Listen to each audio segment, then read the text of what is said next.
आज हम लोग समझने वाले हैं nature of C X bond के बारे में। तो यहाँ देखिए सी एक्स बॉन्ड क्या होता है, ये पहला टॉपिक है। अब दूसरा टॉपिक समझेंगे सी एक्स बॉन्ड पोलर क्यों होता है। तो यहाँ पर सी एक्स बॉन्ड क्या है ये समझते हैं। जब कार्बन यानी सी हाइड्रोजन से जुड़ता है तो जो बॉन्ड बनता है उसे सी एक्स बॉन्ड कहते हैं। यहाँ पर कार्बन किससे जुड़ेगा, हाइड्रोजन से जुड़ेगा, हाइड्रोजन ग्रुप के एलिमेंट से जुड़ेगा। हाइड्रोजन ग्रुप के एलिमेंट क्या क्या हो गया, फ्लोरीन हो गया, क्लोरीन हो गया, ब्रोमीन हो गया और आयोडीन। यहाँ पर सी का मतलब होता है कार्बन, एक्स का मतलब है हाइड्रोजन। एक्स की जगह पर हो सकता है फ्लोरीन भी आ सकता है, क्लोरीन भी आ सकता है, ब्रोमीन भी आ सकता है या फिर आयोडीन भी आ सकता है।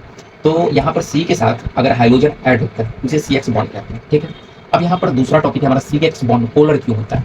जब हाइड्रोजन कार्बन से ज़्यादा इलेक्ट्रोनिगेटिव होता है, यहाँ पर ऐसे समझ सकते हैं, यहाँ पर जो कार्बन से ज़्यादा इलेक्ट्रोनिगेटिव यानी कहने का मतलब हाइड्रोजन जो है वो ज़्यादा पावरफुल होगा। किससे होगा, कार्बन से होगा, ज़्यादा पावरफुल होगा। इसलिए हाइड्रोजन इलेक्ट्रॉन को अपनी तरफ खींच लेता है। अगर मान के चलिए एक व्यक्ति ए है और दूसरा व्यक्ति बी है, अगर कोई व्यक्ति ए है, अगर दूसरा व्यक्ति बी है और ये ज़्यादा ताकतवर है, क्या है, ज़्यादा ताकतवर है, मोटा भी है और ज़्यादा ताकतवर है, और ये पतला है, दुबला है, इसके पास ताकत न के बराबर। अगर दोनों को एक एक रस्सी दिया जाए खींचने के लिए, एक रस्सी दिया जाए खींचने के लिए, कौन खींचेगा, बी खींचेगा अपनी ओर। ए खींच पाएगा, नहीं खींच पाएगा, क्योंकि बी जो है वो ताकतवर है, किससे, ए से ज़्यादा है।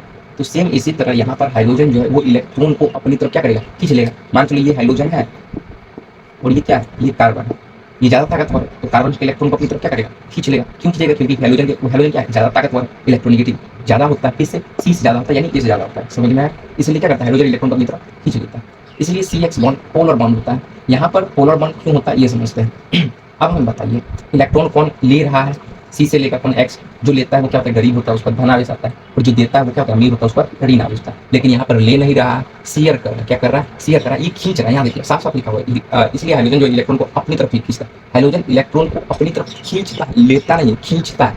तो यहाँ पर शेयर कर रहा है, खींच रहा है। तो यहाँ पर पूरा नहीं ले रहा है, यहाँ पर ले नहीं रहा है, इसलिए डेल लग जाएगा। यहाँ पर भी डेल लग जाएगा, डेल नेगेटिव, डेल पॉजिटिव। एक एग्जाम्पल के साथ समझते हैं, जैसे CH3Cl, एक्स का मतलब फ्लोरीन, क्लोरीन, ब्रोमीन, आयोडीन कुछ भी हो सकता है। तो यहाँ पर एक्स की जगह पर Cl लिया, क्योंकि ये क्या है, हाइड्रोजन का सिंबल है। हाइड्रोजन के जगह पर कोई भी एलिमेंट आ सकता है, जैसे फ्लोरीन, क्लोरीन, ब्रोमीन, आयोडीन। ठीक है। तो यहाँ पर एक सी से जुड़ा हुआ है, कौन, Cl जुड़ा हुआ है, यानी सी से एक्स जुड़ा हुआ है, इसलिए ये सी एक्स बॉन्ड कहलाएगा। और ये पोलर क्यों होता है वो तो समझ में आ ही गया, क्योंकि सी जो है वो कम इलेक्ट्रोनिगेटिव होता है और ये ज़्यादा होता है, इसलिए ये क्या बनाता है, पोलर बॉन्ड बनाता है। कैसा बॉन्ड बनाता है, पोलर बॉन्ड बनाता है।